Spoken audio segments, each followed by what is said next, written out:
Hello friends, मैं हूं आपकी होस्ट पूनम और स्वागत है आप सभी का फैक्ट्स टीवी 10 में। दोस्तों, आज मैं आपको बताने वाली हूं इतिहास की एक ऐसी रानी की कहानी जिसकी कहानी रानी लक्ष्मीबाई की तरह फेमस नहीं हुई और इतिहास के पन्नों में कहीं दब कर रह गई। जी हाँ दोस्तों, ये कहानी है गुजरात की रानी नायकी देवी की। दोस्तों, ये एक ऐसी रानी की कहानी है जो कि रानी लक्ष्मीबाई की तरह आज भारत का हर एक बच्चा नहीं जानता। लेकिन वो कहते हैं ना कि जिस चीज़ को जितना दबाने की कोशिश की जाती है वो उतनी ही उभर कर सामने आती है। और ठीक इसी तरह से रानी नायकी की कहानी को इतिहास में भले ही कितना ही दफन करने का सोचा गया हो, लेकिन ये कहानी बाहर आ ही गई। तो आखिर कौन थी ये गुजरात की रानी नायकी देवी जिनकी तलवार की वार ने मोहम्मद गौरी को नपुंसक बना दिया था? सिर्फ इतना ही नहीं, मोहम्मद गौरी महारानी का रौद्र रूप देखकर इतना डर गया था कि घाव से खून बहने के बाद भी वह घोड़े से नहीं उतरा और वह मुल्तान लौटकर ही घोड़े से उतरा था। तो आखिर कौन थी ये वीरांगना जिसने युद्ध में मोहम्मद गौरी की गुदा फाड़ कर रख दी थी और अपनी तलवार के एक ही वार से उसे घायल कर दिया था? ऐसी वीरांगना को इतिहासकारों ने भारत के इतिहास के पन्नों से हमेशा के लिए मिटा दिया था। तो दोस्तों, आइए आज जानेंगे उसी महान वीरांगना की कहानी को।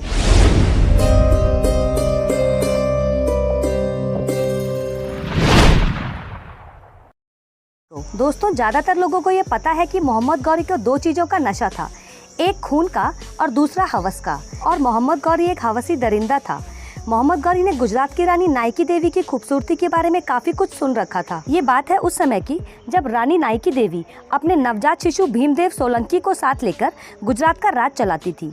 गुजरात राज्य धन समृद्धि से परिपूर्ण एक वैभवशाली राज्य था। जब ये बात मोहम्मद गौरी को पता चली तो वो खुद को रोक नहीं पाया और ये नर पिशाच 65,000 से लेकर 73,000 के बड़े पैमाने के जिहादी लुटेरों की सेना के साथ अनहिलवारा गुजरात की राजधानी की ओर निकल पड़ा। अब रानी नायकी देवी को यहाँ पहले से ही ज्ञात था कि उनका मुकाबला किसी दरिंदे से होने वाला है।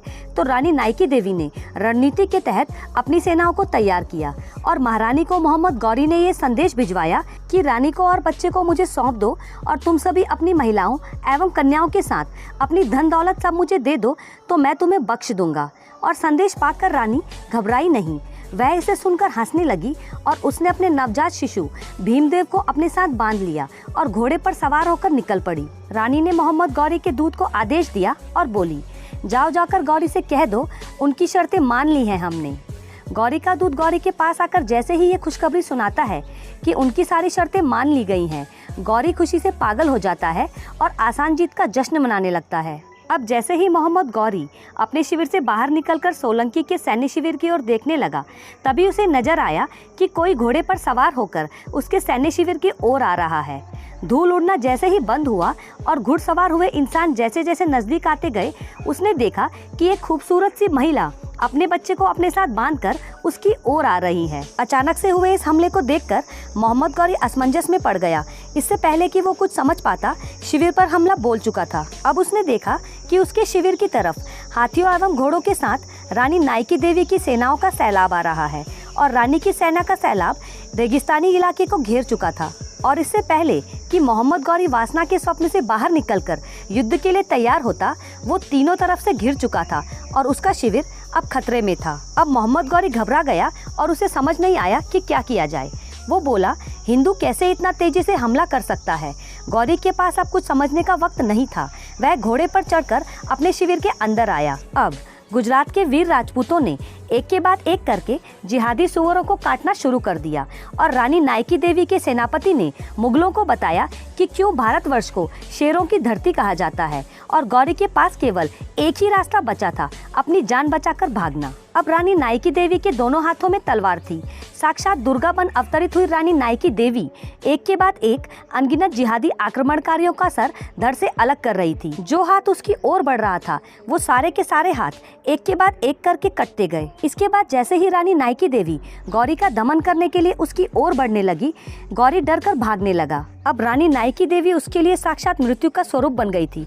वह तेजी से घोड़े की पीठ में आगे की ओर झुककर भागने लगा और रानी ने एक तलवार फेंककर पीठ दिखाकर भागते हुए गौरी पर हमला किया। वीर रानी नायकी देवी की तलवार का वार घोड़े की पीठ पर झुके गौरी की पीठ पर पड़ा।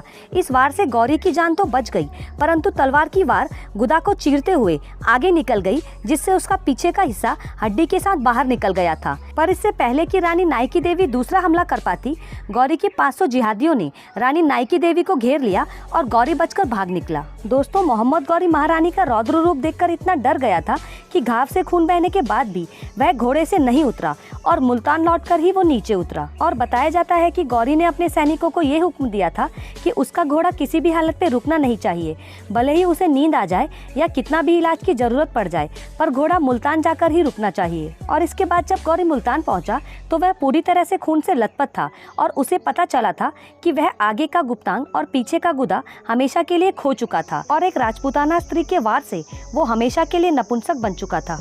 दोस्तों, रानी नायकी देवी और मोहम्मद गौरी के बीच हुए युद्ध को इस तरह से भी समझा जा सकता है कि रानी नायकी देवी के उस वार का इतना खौफ था कि अगले 13 वर्षों तक भारतवर्ष पर गौरी ने कोई भी आक्रमण नहीं किया। तो ऐसी वीरांगना थी भारत की राजपूताना रानी नायकी देवी, जिन्होंने इस्लाम को भारत में स्थायी रूप से स्थापित नहीं होने दिया। दोस्तों, आपकी रानी नायकी देवी की वीरता पर क्या राय है, हमें कमेंट सेक्शन में जरूर बताइएगा। और साथ ही ये भी बताइएगा कि उन्होंने मोहम्मद गौरी जैसे नर पिशाच के साथ जो किया वो सही था या फिर उसके साथ इससे भी ज्यादा बुरा व्यवहार किया जाना चाहिए था। वीडियो पसंद आया है तो इसे लाइक, शेयर और सब्सक्राइब करना बिल्कुल मत भूलिएगा, ताकि ऐसे ही इंफॉर्मेटिव वीडियोस आपको देखने को मिल सकें। मिलेंगे हमारे न्यू फैक्ट वीडियो में।